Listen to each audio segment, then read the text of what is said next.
So ito mga bossing, na baklas na natin yung caliper natin, tapos natanggal na yung brake pads. Ayan, ubos na, sagad na. Tapos yung caliper bracket, ayan, madumi na rin. Lilinisin natin, tapos lalagyan ng bagong grasa.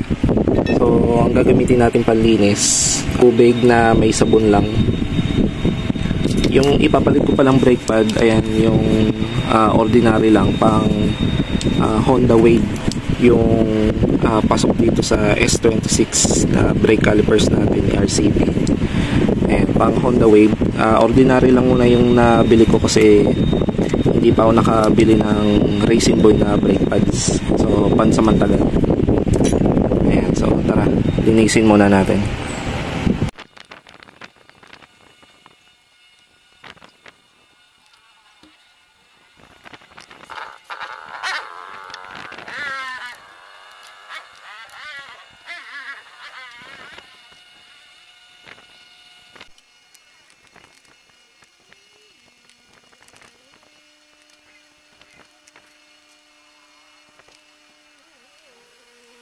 Nalinisan na natin yung caliper natin. Ayan, yung 2 piston nya, wala na yung dumi.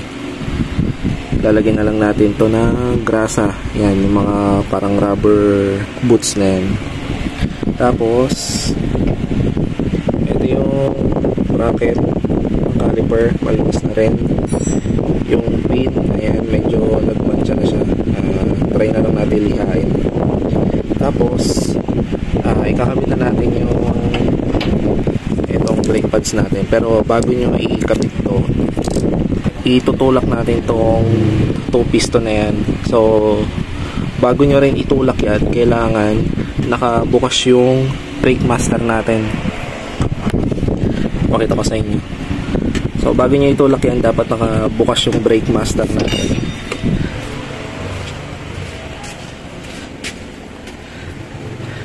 Ayan, binuksan natin yung brake master natin para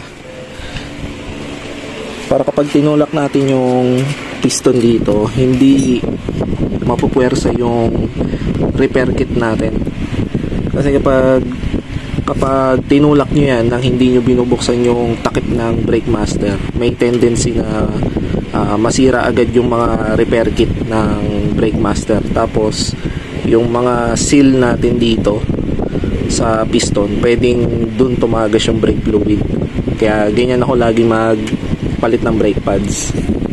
Kahit sa stock caliper tsaka sa stock brake master, ganun na talaga ginagawa ko. Hindi ko siya basta tinutulak lang. Kailangan buksan mo muna yung takip ng brake master mo. Itulak na natin yung dalawang piston. Ayan. Mas madali kasi siyang itulak kapag nakabukas yung takip ng brake master. Kahit daliri lang yung ipang tulak mo dyan, papasok yan. So pakita ko naman sa inyo yung brake master natin.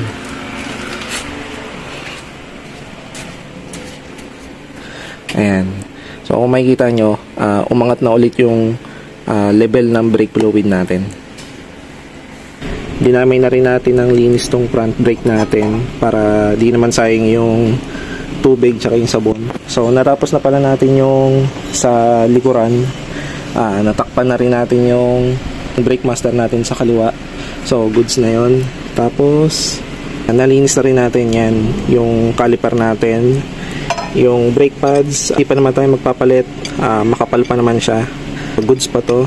Tapos yung caliper bracket, ayan, nalinis na rin natin.